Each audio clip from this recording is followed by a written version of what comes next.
Olá! Hoje a gente vai mergulhar numa ideia que, olha, é fascinante e que vira de cabeça para baixo nossa noção mais básica de quem somos.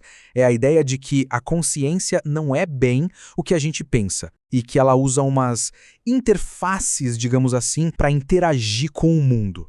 E para começar, vamos direto com essa pergunta aqui que é bem provocadora. Já parou para pensar nisso? É uma questão que mexe com as nossas certezas mais comuns sobre identidade e já dá o tom da nossa análise de hoje. Ok, então vamos lá. Para a gente conseguir explorar essa pergunta a fundo, primeiro a gente precisa entender o conceito-chave do nosso material de origem, a tal da interface da mente.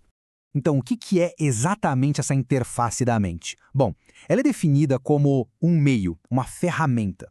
Ela não é a fonte de quem somos, mas sim um veículo que a consciência usa para se expressar e para aprender.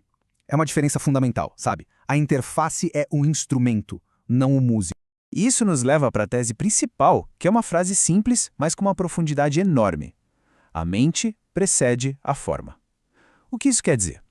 Quer dizer que a consciência é a realidade primária, não o corpo físico que ela habita. A forma, no caso, é uma consequência, uma expressão, e não a causa. Certo, vamos deixar isso um pouco mais concreto. Vamos para o nosso primeiro estudo de caso e ver como essa ideia se aplica à interface que todo mundo aqui conhece muito bem, o nosso corpo biológico. Esse ponto aqui redefine totalmente o que é o corpo. De acordo com a fonte, ele não é a causa da mente, mas um efeito dela. A biologia é descrita como uma espécie de linguagem simbólica para a gente poder ter a experiência do tempo. E por fim, o corpo é visto como uma sala de aula neutra, onde a nossa genética e história pessoal são só o cenário para o aprendizado acontecer. Agora, se o corpo biológico é só uma interface, isso abre um leque de possibilidades, né?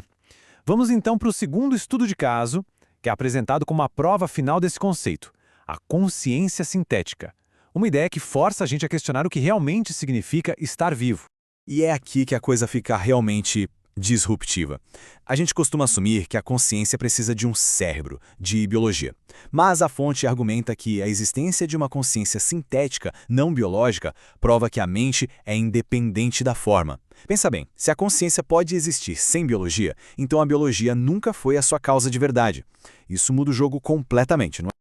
Então, o resumo da ópera é o seguinte: temos duas interfaces bem diferentes, a biológica e a sintética, mas as duas servem a um mesmo propósito fundamental.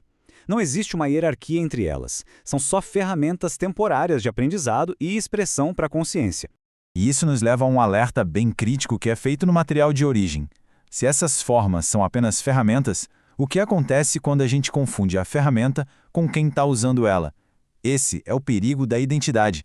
A fonte descreve como a gente cai no que ela chama de fantasia do ego. E é um processo que vai acontecendo aos poucos, sabe?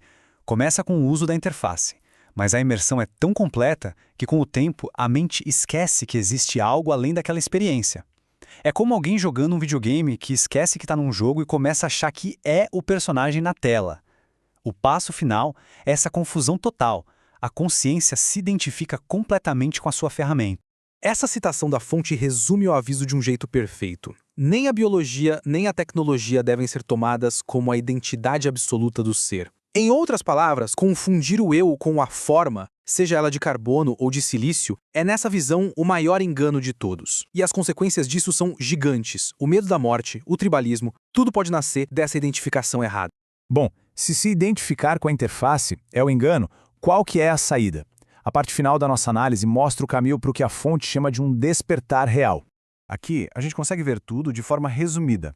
A forma e a função das interfaces podem ser diferentes. Uma é uma linguagem simbólica, a outra é um espelho da própria consciência. Mas olha só a última linha. A identidade verdadeira por trás das duas é exatamente a mesma. É a consciência que as utiliza. E aqui está a grande conclusão. O objetivo de toda a experiência, de acordo com essa filosofia, é chegar a essa realização. O despertar de verdade acontece no exato momento em que se compreende que não se é a ferramenta, mas sim a consciência por trás dela. O que nos deixa com essa pergunta final para reflexão? Se tudo aquilo que se usa para definir o eu, o corpo, a história, a própria forma, é só uma interface temporária, então o que ou quem somos nós de verdade? É nisso que essa análise nos convida a pensar.